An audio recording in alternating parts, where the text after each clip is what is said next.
Bapak Ibu saudara kasih dalam Tuhan, haleluya. Kita bersyukur hari ini kita sudah memasuki minggu pekerjaan kita yang baru lagi, di mana kita bisa menjalani aktivitas minggu demi minggu. Bagi saudara yang bekerja tetap semangat, bersyukur saudara masih punya pekerjaan, sama seperti saya juga, sehingga kita bisa menghidupi keluarga kita, menjadi berkat untuk orang lain. Jangan bersungut-sungut mungkin karena capek atau lelah, tapi belajar melihat yang baik dalam segala hal. Dan hari ini kita terus masih belajar mengenai komitmen rohani sebagai orang percaya yang kita pelajari di sepanjang bulan November ini. Dan hari ini kita akan belajar mengenai komitmen terhadap tubuh Kristus. Maksudnya adalah komitmen terhadap gereja Tuhan. Saudara, gereja adalah institusi ilahi yang Tuhan tetapkan, penggabungan dari orang-orang Yahudi dan non-Yahudi, di mana keduanya menjadi satu tubuh yang sebelumnya selalu ada pertentangan dan perbedaan. Karena itulah saat Yesus setelah mati bangkit naik ke surga, Yesus menjadi kepala gereja, dan gereja harus hidup dalam persatuan. Dan setiap orang percaya harus memiliki komitmen terhadap tubuh Kristus, rajin beribadah dan bersekutu dengan saudara-saudara seiman yang lain. Hari ini kita akan belajar dari komitmen gereja mula-mula, bagaimana mereka memberikan pola kehidupan yang sangat baik dalam hal komitmen terhadap gereja dan tubuh Kristus ini.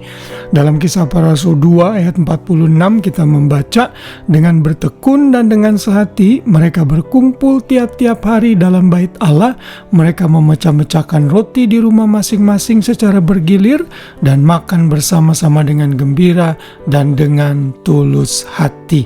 Jadi kita bisa membaca cara hidup bagaimana gereja mula-mula itu berkembang dan menjalankan pola kehidupan mereka. Mereka berkumpul tiap hari, belajar firman Tuhan, berdoa, dan juga tentunya memecahkan roti atau perjamuan kudus. Kalau saudara membaca lagi ayat yang sesudahnya, di sana dikatakan sambil memuji Allah dan mereka disukai semua orang. Dan tiap-tiap hari Tuhan menambah jumlah mereka dengan orang yang diselamatkan. Lalu ayat-ayat sebelumnya, sebelum ayat 46, di sana dikatakan mereka membagikan apa yang mereka punya kepada orang yang berkekurangan, sehingga yang kekurangan tidak merasa minder, yang berkelebihan tidak merasa sombong, karena mereka sama-sama bersatu dalam tubuh Kristus. Inilah komitmen yang perlu kita lakukan juga dalam kehidupan kita sebagai orang percaya. Karena itu kita tidak boleh berpindah-pindah gereja, karena orang yang sering berpindah-pindah gereja tidak akan bisa maju dan bertumbuh serta berakar kuat di dalam iman mereka. Kita harus tetap ada di gereja yang sama. Memang tidak ada gereja yang sempurna, tapi kalau gereja itu memegang doktrin-doktrin dasar yang benar dan tidak sesat, maka saudara tetap setia beribadah di sana. Dan biarlah kita semua sama-sama komitmen untuk datang beribadah dan menyembah Tuhan, karena inilah perintah Tuhan yang kita harus lakukan. Ibrani 10 ayat 25 berkata, janganlah kita menjauhkan diri dari pertemuan-pertemuan ibadah kita seperti yang dibiasakan oleh beberapa orang, tetapi marilah kita saling menasihati dan semakin giat melakukannya menjelang hari Tuhan yang mendekat. Ibadah adalah perintah Tuhan. Kalau saudara berkata saudara komit kepada Tuhan, tetapi saudara tidak mau beribadah, ada tanda tanya yang besar. Apalagi saudara hanya memilih ibadah online, itu bukan ibadah saudara, itu tambahan dari ibadah yang saudara mesti lakukan di gereja lokal masing-masing.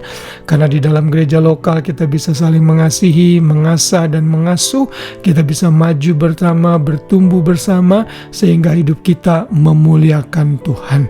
Dan biarlah kita hari ini diingatkan lagi sebagai satu tubuh untuk saling membangun, walaupun kita berbeda-beda, seperti yang dikatakan dalam Roma 12 dan 1 Korintus 12, tapi kita memiliki kepala gereja yang satu, yaitu Tuhan Yesus, yang menyatukan kita di dalam kasih-Nya, sehingga kita bisa saling mengasihi satu dengan yang lain. Dan itu semua dimulai di dalam gereja Tuhan, di mana kita bisa bertumbuh dan hidup memuliakan Tuhan sebagai satu komunitas. Kalau saudara belum punya gereja tetap saat ini, mulailah beribadah, cari gereja yang benar-benar memiliki kuat kuasa doktrin yang bagus, memiliki pemahaman firman yang bagus dan bertumbuh di sana. Kontribusilah dalam pelayanan dengan karunia yang kamu miliki, yang Anda miliki, sehingga kita sama-sama bertumbuh bersama, komitmen bersama terhadap gereja Tuhan yang adalah tubuh Kristus, di mana Kristus adalah kepalanya. Kiranya firman Tuhan ini mengingatkan kita bersama dan memacu kita untuk selalu rajin beribadah di dalam gereja lokal kita masing-masing. Tuhan Yesus memberkati kita semua. Selamat malam dan selamat beristirahat. Shalom.